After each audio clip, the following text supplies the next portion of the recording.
Welcome to Her Success Matters, a podcast exploring how advisors can work together to build a pathway for women to succeed in financial services. I am your host, Christine Shaw, Chief Executive Officer of InvestmentNews. This podcast will give you rare insider access to the top financial services executives who are taking action to break down the barriers for the next generation of female advisors. You will also hear from some amazing and inspiring women who have forged their own pathway to success.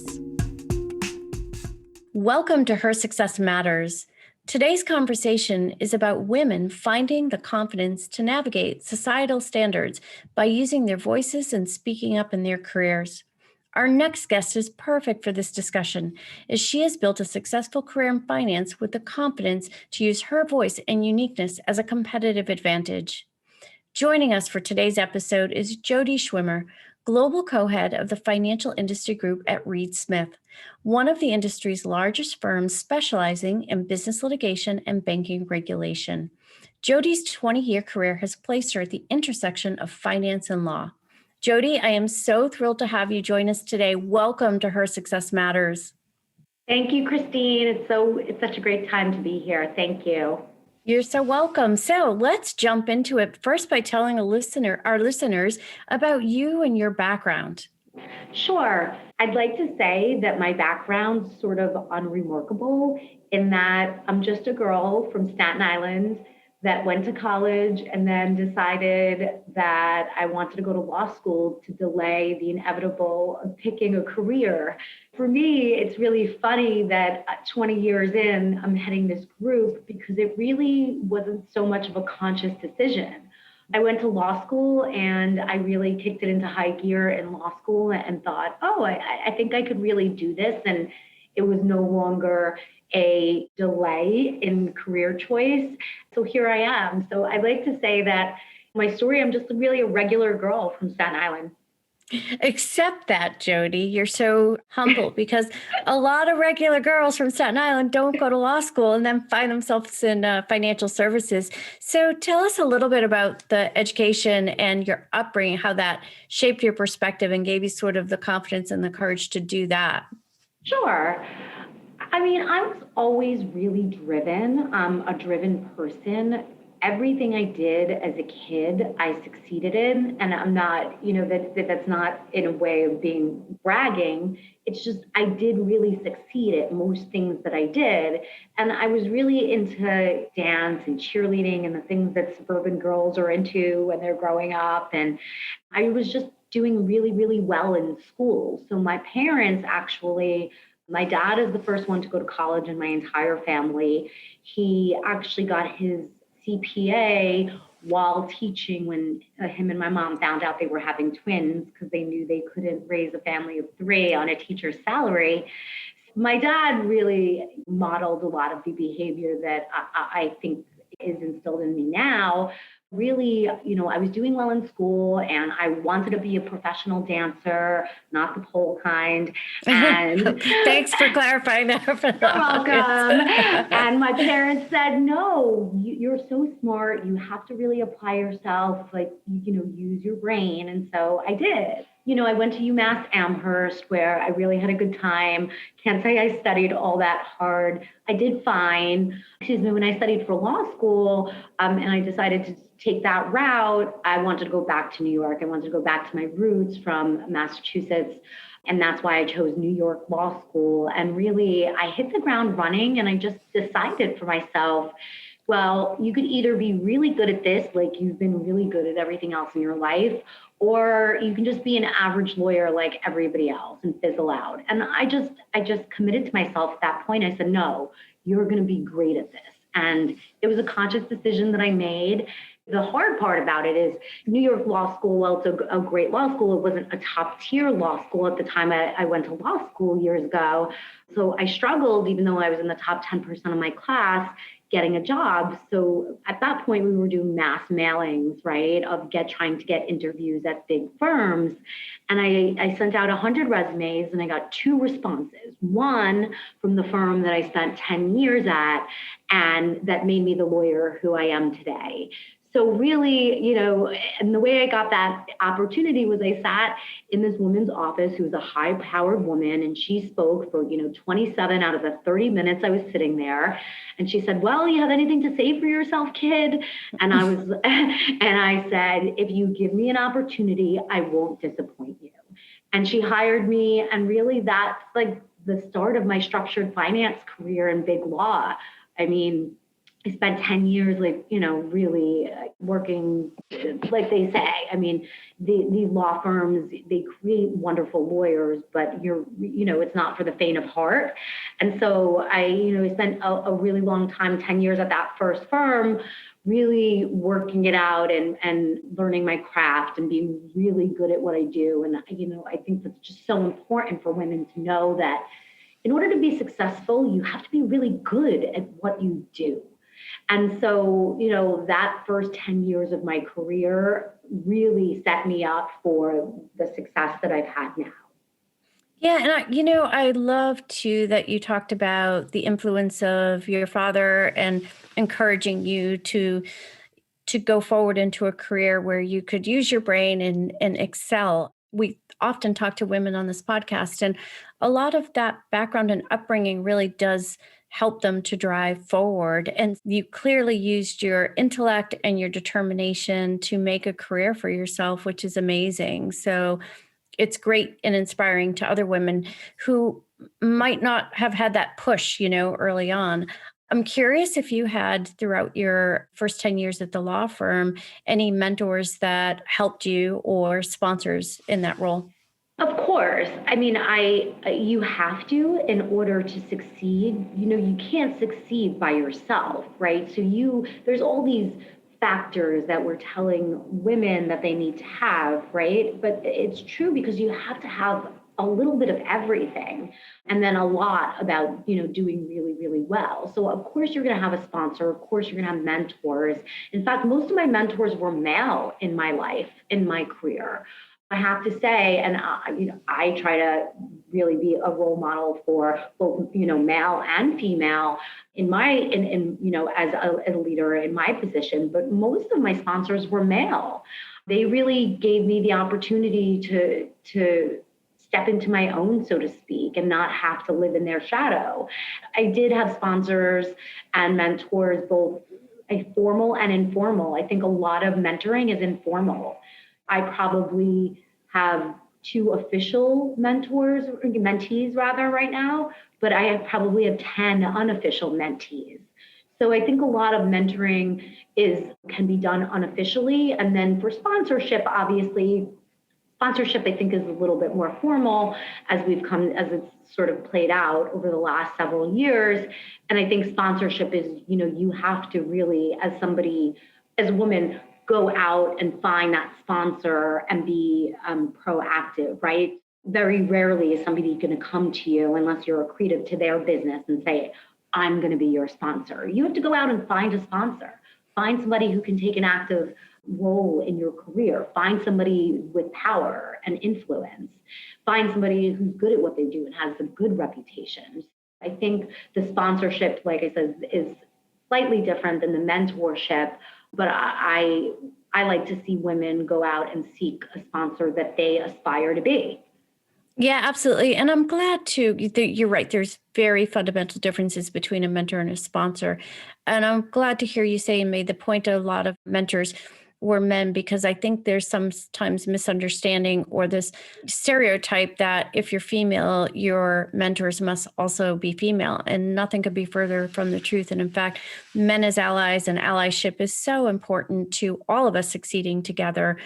I think that's great that you had some strong male people within your career that you felt that you could look to and learn from. And as a woman leader too, I think we all have a responsibility to give back and do that ourselves. So let's talk about women and how they are positioned to become leaders in this industry and why you think that there's a strong opportunity in the future for more women to become leaders.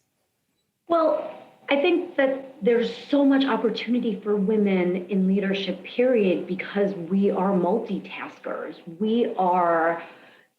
required. I hate to say it that way, but we're required to do so many things at the same time because of our roles in society. So I think that women are natural leaders. And so, in my opinion, I think that there's so much space in finance for women to grow as long as they have the confidence. I think confidence is so key for women in finance because it's a male dominated field. It is what it is, right? The more, the more confidence a woman has in stepping up and saying, I'm okay being the only woman at the table.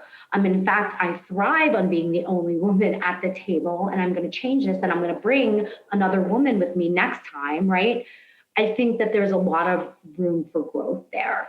Again, it's confidence, it's understanding and really knowing your business, really knowing that you don't need somebody else in the room for you to succeed.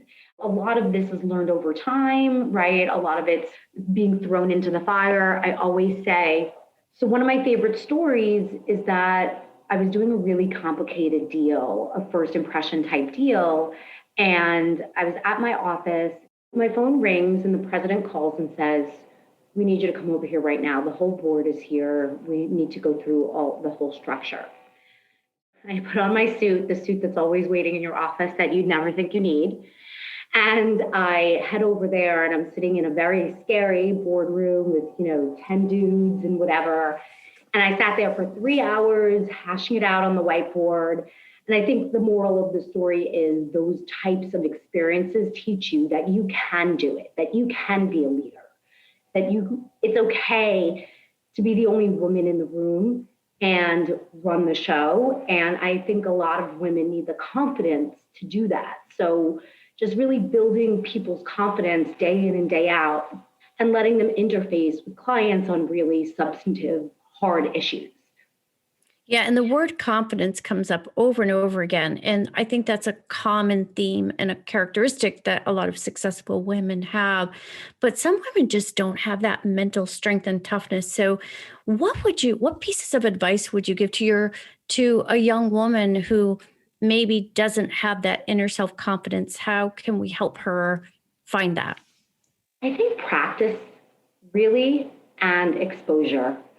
Exposing yourself to substantive matters that might be uncomfortable for you and that you're listening to. For example, if I have a deal team with me and they're listening to me on how I deal with a particular issue, so exposure, right? Super important. And practice. So ask your boss, can I lead the next conference call? Can I respond? Be proactive and practice, because if you don't practice, you're never gonna learn how to be confident. It's easy to say be confident, but it took me 20 years and I'm still working on it, of asking for what I want, of not being afraid to hear the answer. I think a lot of women are afraid to hear the answer, and I hate to generalize, but if you don't ask, you're never going to know the answer. And if you keep asking, you're going to eventually get yeses, and that builds your confidence.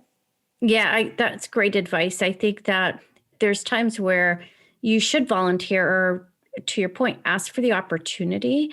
And you might not get every opportunity you ask for, but you certainly will. You gave your example about 100 letters and only two came back, two responses, but that's all you need, right? Is that one chance to have that opportunity to give yourself the experience and confidence to go on to the next. So that's great advice.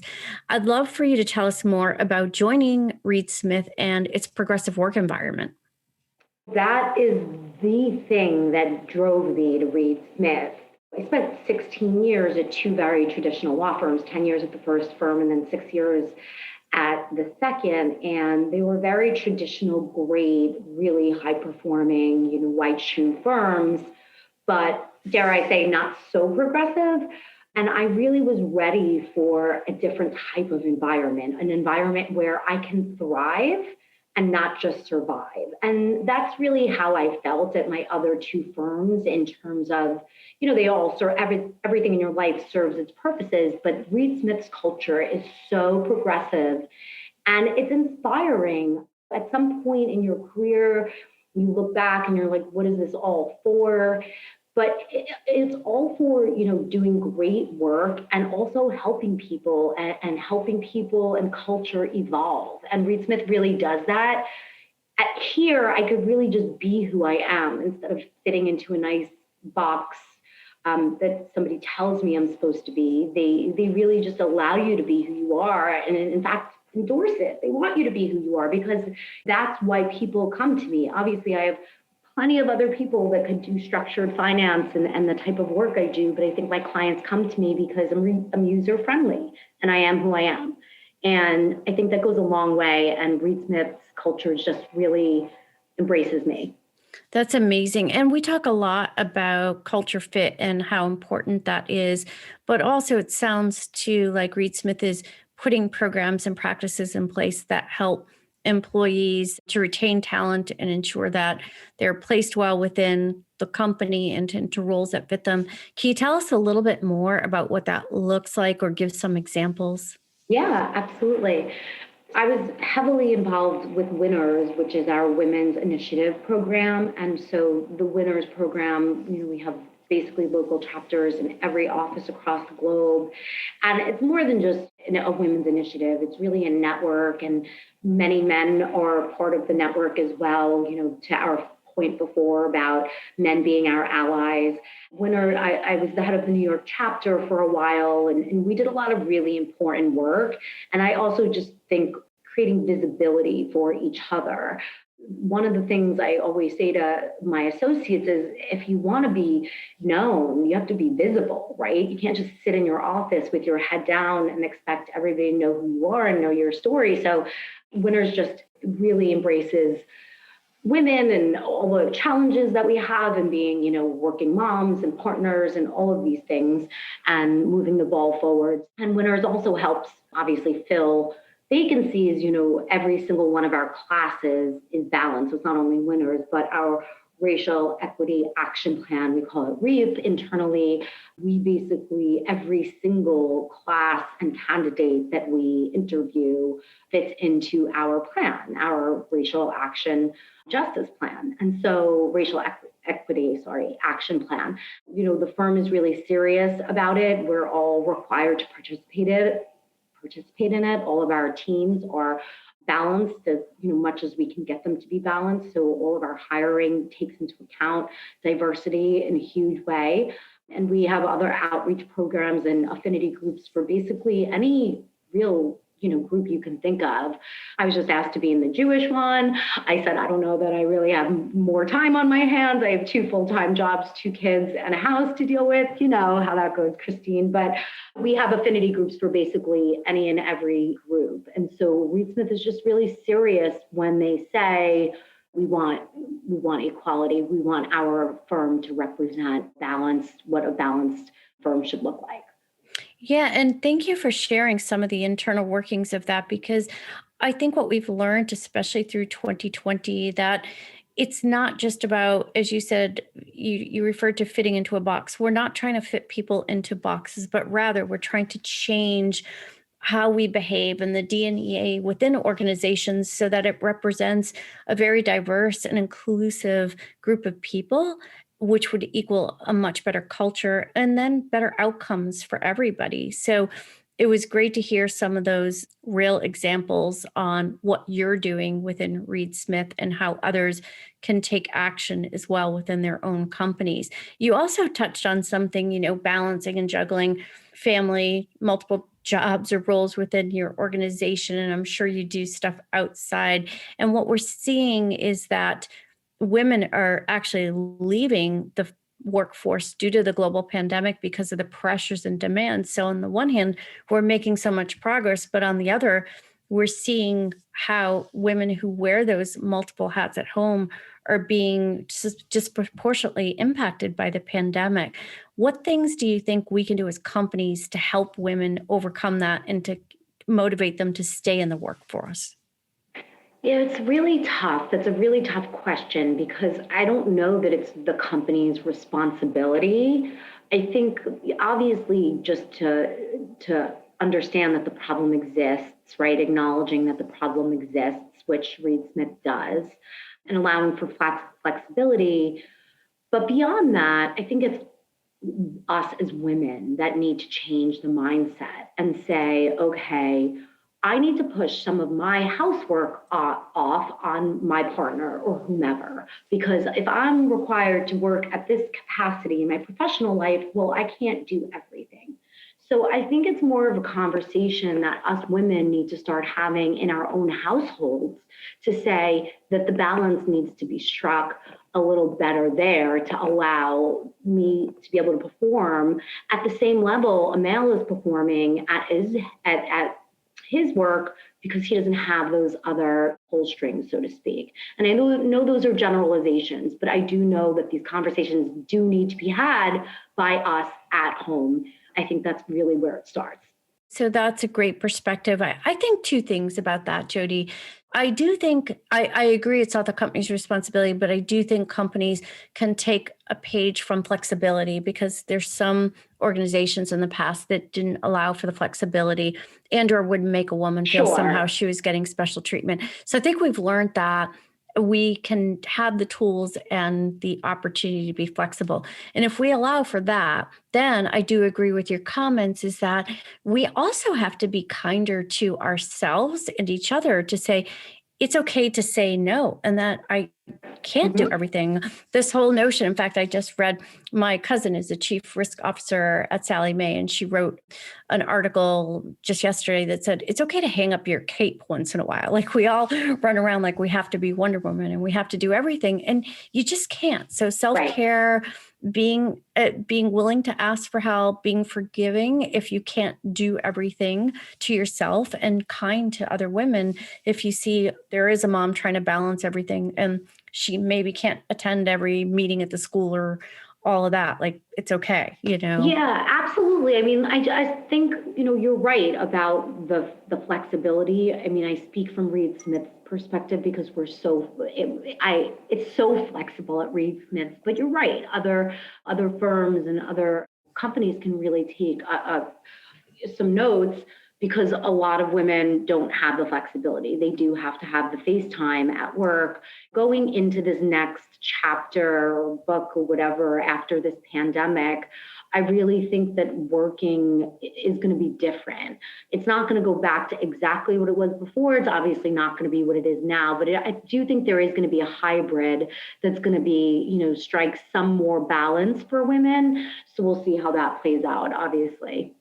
Yeah, I agree. And I think you had some great points that also partnership with men comes at home too, like having those conversations that it's a team.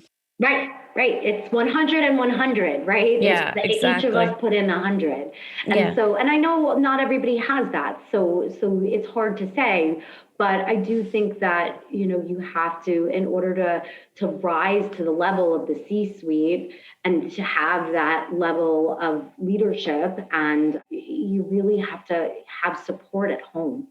Yeah, absolutely. And that can look all different ways, like, Sure. hiring help and all that stuff, whatever it takes, and or just having groups of women who support each other. It can work in many different ways. So I love that you said having some of the conversations at home and on a personal level. That's great advice.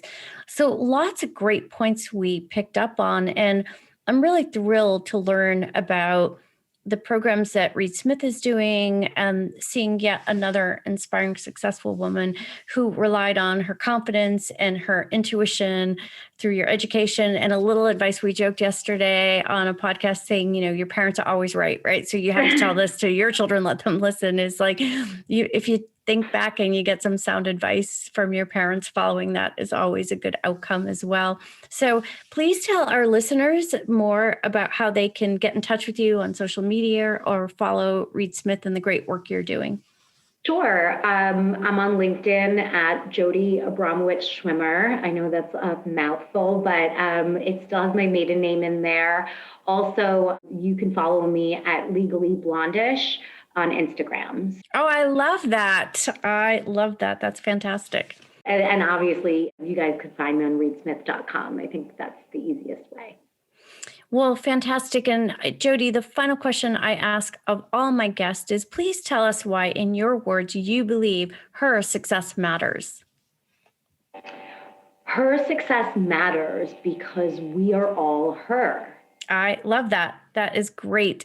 Well, I really appreciate your time and sharing some of your personal background and story, all of the great things that are in place at Reed Smith and the work you're doing. So thank you for your time today. Thanks, Christine. It was a pleasure. Thank you for listening to this episode of Her Success Matters.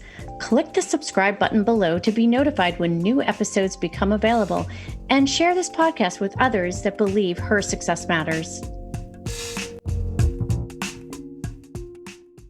The information covered and posted represents the views and opinions of the guest and does not necessarily represent the views or opinions of Investment News. The content has been made available for informational and educational purposes only. The content is not intended to be a substitute for professional investing advice. Always seek the advice of your financial advisor or other qualified financial service providers with any questions you may have regarding your investment planning.